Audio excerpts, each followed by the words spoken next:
menyebabkan Allah turunkan rahmat dan berkah. Amin ya rabbal Sebab di dalam hadis Rasulullah sallallahu alaihi wasallam menjelaskan, kata Rasulullah, majtama'a qaumun fi baitin min buyutillah yatluna kitaballah wa yatadarasunahu bainahum illa haffat alaihimul malaika wa ghasyiyatuhumur rahmah wa dzakarahumullahu fi man indah.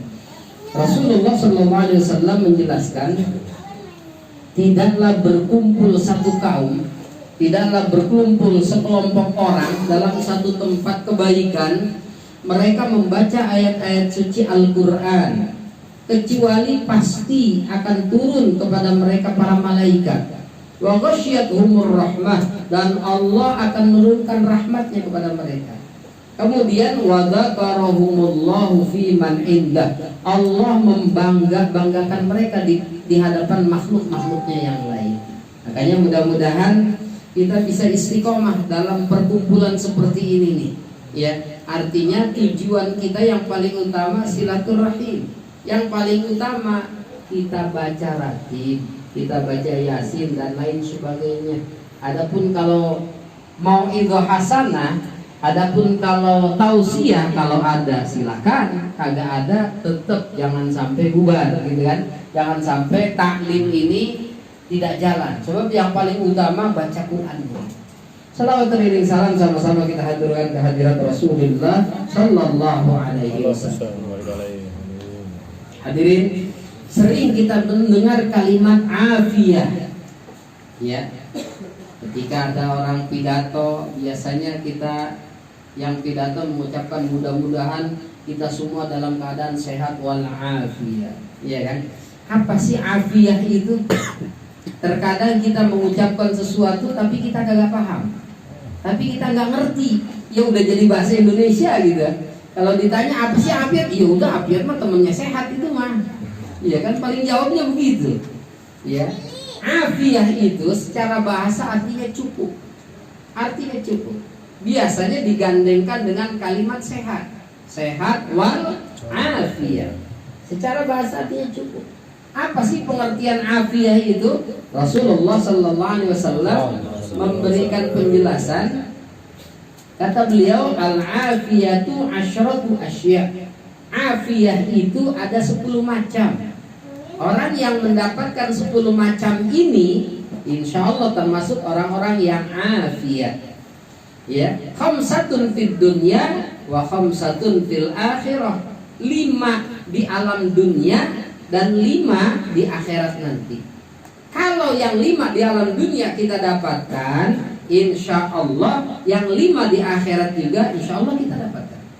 Tapi kalau yang 5 di alam dunia nggak dapat, kayaknya sulit untuk mendapatkan yang 5 berikutnya. Yang 5 berikutnya yang di akhirat nanti. Wa ammal lati fid dunya, adapun 5 hal afiyah yang ada di alam dunia ini, kata Rasul, yang pertama al-ilmu. Ilmu. Semakin bertambah ilmu, semakin afiyah. Makanya setiap hari harus nambah ilmu. Harus nambah ilmu. Ilmu apa? Ilmu apa aja. Ya. Sehingga Rasulullah sallallahu alaihi wasallam di dalam berbagai macam hadis banyak memberikan motivasi. Bahkan Allah Subhanahu wa taala di dalam surat Al-Mujadilah ayat 11 menjamin. Allah berfirman, yarfa'illahu alladhina amanu minkum walladzina utul ilma darajat. Allah akan mengangkat, Allah akan meninggikan derajat orang-orang yang beriman dan orang yang berilmu pengetahuan beberapa derajat. Beriman dan berilmu pengetahuan. Beriman tapi bodoh, sulit, nggak diangkat derajatnya oleh Allah. Ya, bodoh pinter tapi tidak beriman, itu pun nggak diangkat derajatnya oleh Allah. Paling di alam dunia dia mulia, di akhirat tidak dimuliakan oleh Allah. Jadi harus nambah ilmu setiap hari, harus nambah ilmu setiap hari. Makanya Rasulullah sallallahu alaihi wasallam dalam salah satu hadisnya memotivasi kita. Kata Rasul, utlubul ilma minal mahdi ilal lahdi. Tuntutlah ilmu dari buayan sampai liang lahat. Dari mulai kita dibedong sampai dibungkus, nggak boleh berhenti belajar. Nggak boleh berhenti belajar. Ya media belajarnya tergantung levelnya gitu ya. Kalau anak sekolah, mereka berangkat ke sekolah. Mereka berangkat ke sekolah. Kalau kita yang sudah pada dewasa, sudah pada berumah tangga, medianya macam-macam. Medianya macam-macam. Ada melalui majelis taklim, ada melalui media online, ada melalui nonton YouTube, ada melalui buka Facebook, WhatsApp dan lain sebagainya.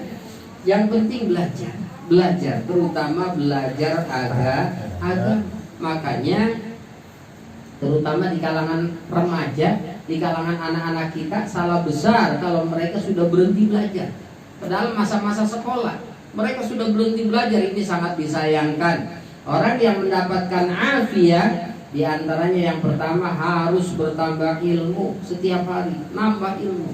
Imam Syafi'i rahimahullah menjelaskan, kata Imam Syafi'i, semakin nambah ilmuku, semakin aku mengerti bahwa aku ini bodoh. Bahwa aku ini bodoh. Jadi karena nambah ilmu, beliau sadar beliau itu bodoh.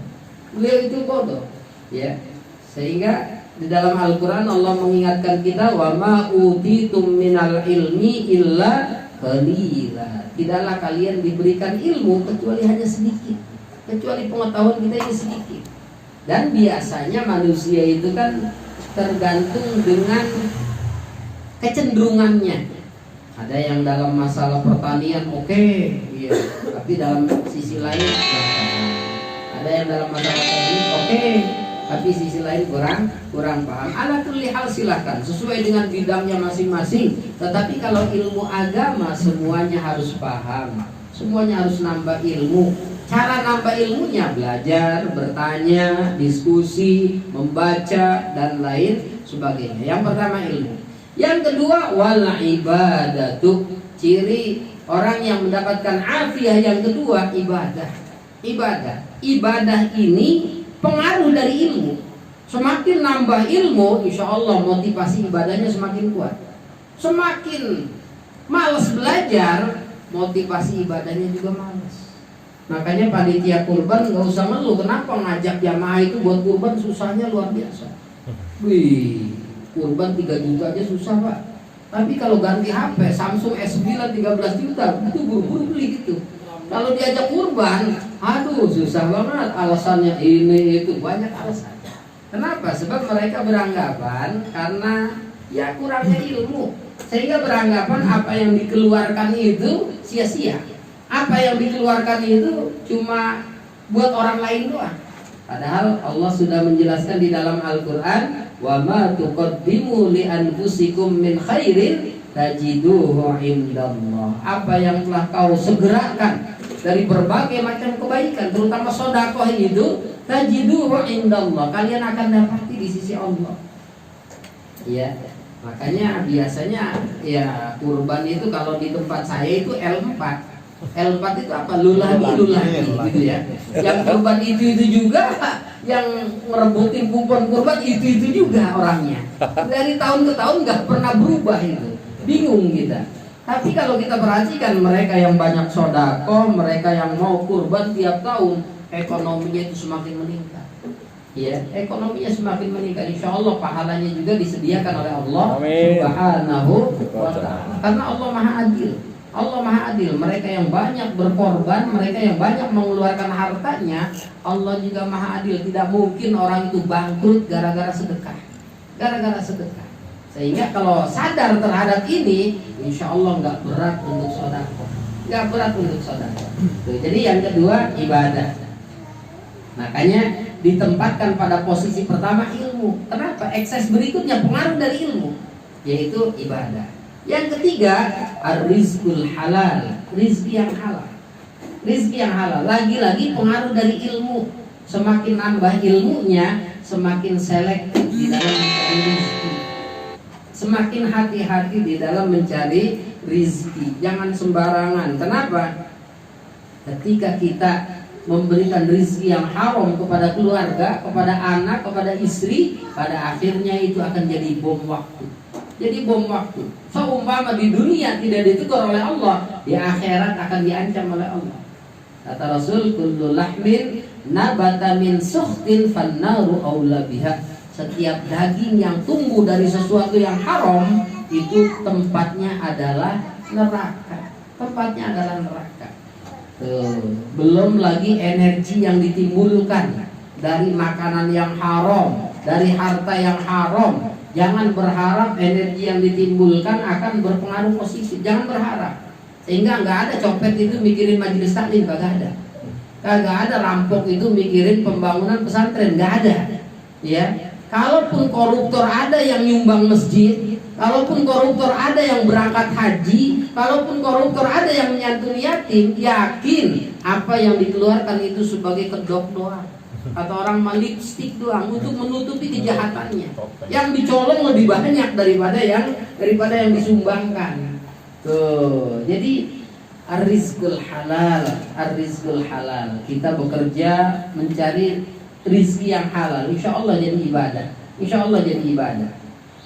Kemudian yang keempat, afiah yang keempat yang ada di alam dunia ini, kata Rasul, tidak lain adalah as-sabru indal musibah. Sabar ketika mendapatkan musibah, apapun bentuk musibahnya, apapun bentuk musibahnya. Ciri orang yang sabar, lisannya tetap memuji Allah dengan mengucapkan inna lillah wa inna ilaihi raji'un. Itu innalillah bukan buat yang meninggal doang, Pak. Bukan buat yang meninggal doang. Apapun bentuk musibahnya. Begitu keluar dari masjid sendal kagak ada. Innalillah wa inna ilaihi raji'un. Sudah, jangan ngambil sendal orang yang baru, jangan. Jangan mencari pembenaran. Ini kesempatan buat nyolong yang lain nih. Akhirnya ngambil yang lain lah, jangan. Ya sudah, berarti sudah hilang, biarkan. Ya, kemudian ciri orang yang bersabar selain lisannya memuji Allah dengan mengucapkan kalimat istirja, hatinya nerima. Ini sudah takdir dari Allah. Mungkin teguran dari Allah supaya ganti sendal, gitu kan? Supaya ganti sendal. Begitu pula yang lainnya. Jadi sabar. Orang yang diberikan kesabaran lagi-lagi pengaruh daripada ilmu. Semakin banyak ilmunya, insya Allah kesabarannya semakin kuat. Yang kelima, yang ada di alam dunia ini, afiah itu adalah asyukru ala nikmah. Bersyukur terhadap nikmat, apapun bentuk nikmatnya. Ciri syukur lagi-lagi sama dengan sabar tadi, lisannya memuji Allah dengan mengucapkan alhamdulillah. Makanya semenjak kita bangun tidur itu sudah diajarkan agar bersyukur. Begitu bangun tidur, baca doa alhamdulillahilladzi ahyana ba'dama amatana wa ilaihil nusyur. Kenapa? Bangun dari tidur dalam keadaan sehat itu sudah merupakan nikmat, Pak. Nikmat dari Allah. Berapa banyak orang yang tidur begitu bangun itu sudah di alam kubur. Masya Allah, sampai sekarang kagak balik lagi itu. Ya begitu bangun udah di alam kubur. Ada lagi yang begitu bangun dalam keadaan tidak sehat. Begitu bangun anggota badannya ada yang lumpuh. Na'udzubillah min. Makanya bangun tidur jangan langsung nyari kopi. Bangun tidur jangan langsung nyari HP. Baca doa dulu. Bahkan dari sisi medis dianjurkan ketika bangun tidur duduk, jangan langsung jalan. Minimal setengah menit. Diem dulu. Kenapa? Masih lanjut. Orang kampung dulu masih lanjung gitu ya, masih puyeng. Iya, masih puyeng. Kadang-kadang karena puyeng jalan sembarangan kan? Ya, saya kadang-kadang tidur di atas di spring bed, anak saya tidur pas di kaki di bawah. Begitu bangun kalau langsung jalan keinjak tuh bocah. Makanya begitu bangun tidur diam dulu, baca doa, baca istighfar. Setelah itu baru kita mulai ke kamar mandi membersihkan diri, gitu kan? Nah itu. Jadi semenjak kita bangun tidur, kita sudah diajarkan untuk bersyukur kepada Allah. Begitu pula ketika kita keluar kamar mandi, kita dianjurkan memuji Allah. Alhamdulillahilladzi adhaba 'anil adha wa 'afani. Segala puji bagi Allah yang telah menghilangkan dariku rasa sakit, wa 'afani, dan memaafkan. Kenapa? Orang yang pengen buang hajat, pengen kencing, pengen itu sakitnya luar biasa. Makanya keluar dari kamar mandi baca doa, memuji Allah. Kenapa? Itu nikmat dari Allah. Afiyah yang terakhir, yang kelima itu nikmat. Banyak bersyukur, banyak bersyukur, banyak bersyukur. Jadi kalau 5 hal ini kita dapatkan, insya Allah yang 5 berikutnya di akhirat insya Allah kita dapatkan. Wa ammal latifil akhirah, adapun yang 5 yang di akhirat, yang pertama kata Rasul, malaikat Israel akan datang dengan baik-baik. Malaikat Israel akan mencabut nyawa kita dengan tidak menakutkan. Dengan tidak menakutkan. Bagi orang-orang yang soleh, yang banyak kebaikannya, yang banyak ibadahnya, Masya Allah, mereka meninggal sedang baca Quran. Mereka meninggal ada yang dalam keadaan sujud, ada yang habis khutbah Jumat jatuh langsung meninggal. Saya pernah melihat ada orang baru 1 rakaat Jumat di belakang saya, di saf saya belakang, itu namanya Allah Yarham Haji Abu Bakar di Buncit Raya. Itu begitu baru 1 rakaat langsung jatuh, langsung jatuh. Ya yang lain lagi pada saat dibiarkan, begitu selesai langsung diangkat, udah nggak ada nyawanya, meninggal dalam keadaan sholat Jumat. Allahu Akbar. Orang-orang soleh seperti itu. Kenapa?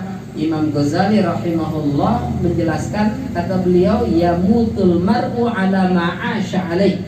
Manusia itu akan meninggal sesuai dengan kebiasaannya masing-masing. Kalau biasanya berbuat baik, biasa dalam kebaikan, insya Allah meninggal dalam kebaikan. Tapi kalau biasanya maksiat, na'udzubillah, meninggal dalam keadaan maksiat. Kalau lagi mancing kira-kira maksiat atau enggak kira-kira ya? Ya tergantung mancingnya lah. Ya mancingnya udah sholat subuh apa belum gitu kan? Yang biasa mancing, yang biasa goes, ya, yang biasa goes ya silakan aja. Iya, nggak apa-apa olahraga, asal jangan tinggalin sholat subuhnya. Ini kadang-kadang mentang-mentang sepeda baru, mahal ini, sepeda 12 juta gitu kan. Ya Allah, kadang-kadang saking semangatnya sholat subuh kagak. Udah begitu goes, ya Allah, masker mah pakai, bawah mah pakai kolor doang. Aurat kemana-mana, hati-hati. Jadi jangan sampai maksiat, jangan sampai maksiat. Jadi yang pertama, afiyah yang pertama, insya Allah akan didatangi oleh malaikat Israel dalam keadaan baik-baik, dalam keadaan baik-baik. Ciri orang yang soleh. Yang kedua, yang afiyah yang kedua yang didapatkan di akhirat, sama, malaikat munkar dan nakir pun akan datang dengan rupa yang bersahabat, dengan wajah yang baik-baik, yang tidak menyeramkan, yang tidak menyeramkan. Kemudian yang ketiga, afiyah yang ketiga akan diselamatkan oleh Allah inda fazail akbar, ketika terjadinya hari kiamat. Ketika terjadinya hari kiamat, semuanya sudah dihancurkan, mereka semua pada bingung. Ketika mereka dibangkitkan bingung, Allah menggambarkan yauma yafirrul mar'u min akhi wa ummihi wa abi wa sahibatihi wa bani likulli imri'in minhum yauma idzin sya'nun yughni. Tuh, jadi hari kiamat itu digambarkan mereka itu lari dari temannya, lari dari ibu bapaknya. Ya, mereka sibuk memikirkannya nasib masing-masing, memikirkan nasib masing-masing. Kalau ada yang nanya apa betul hari kiamat kita nggak kenal sama orang tua kita, tergantung. Kalau orang soleh tetap kenal dengan orang tuanya, bahkan memberikan syafaat kepada orang tuanya. Tetapi bagi mereka ahlul ma'asi, mereka nggak kenal. Ya, jangankan dengan saudaranya, dengan temannya, dengan orang tuanya nggak kenal. Kenapa? Mereka memikirkan nasib masing-masing. Makanya Al-Quran menggambarkan seperti itu. Mereka lari dari saudaranya, lari dari ibu bapaknya. Artinya saking pusing, saking sibuknya memikirkan nasibnya masing-masing. Jadi insya Allah orang-orang yang mendapatkan afiyah akan diselamatkan oleh Allah inda fazail akbar. Kemudian yang berikutnya, orang-orang yang mendapatkan afiyah, mereka akan melewati jembatan Siratal Mustaqim kal barqil lamih, seperti kilat menyambar, cepat menyambar. Ya, orang-orang yang beriman yang hendak masuk surga harus melewati jembatan yang namanya jembatan Siratal Mustaqim. Dalam surat Maryam Allah menggambarkan wa im minkum illa wariduha kana ala rabbika hatman maqdiyya thumma nunajjil ladina taqaw wa nadharu adh-dhalimina fiha jithiya. Tidaklah di antara kalian kecuali pasti harus melewatinya, melewati jembatan Shiratal Mustaqim.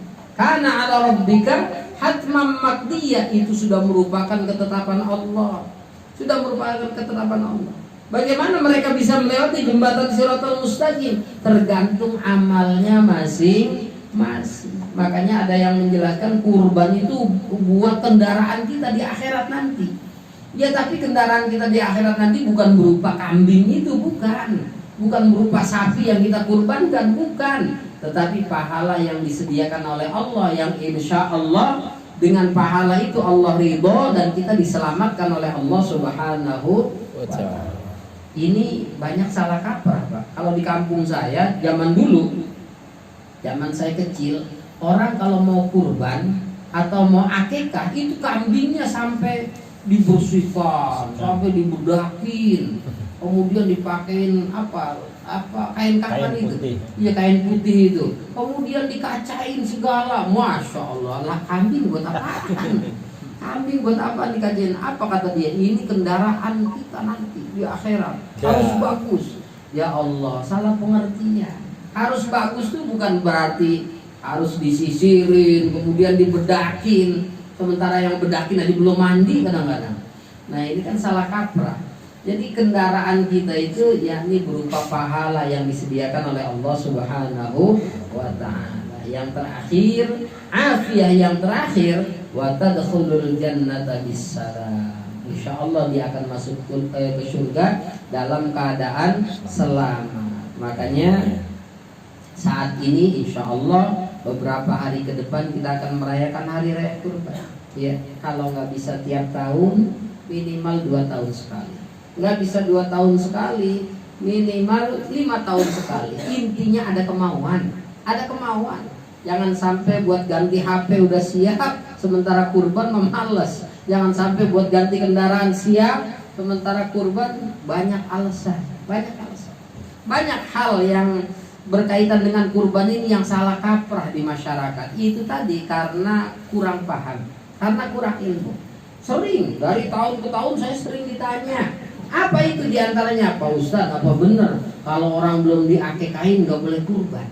Nah, ini ibadah sunnah dua-duanya. Akekah sunnah, kurban juga sunnah. Ada waktunya masing-masing. Ada waktunya masing-masing. Yang satu dengan yang lain tidak bisa saling menghalangi. Tidak bisa saling menghalangi. Makanya tidak benar kalau orang belum akekah nggak boleh kurban. Nggak benar. Nggak benar.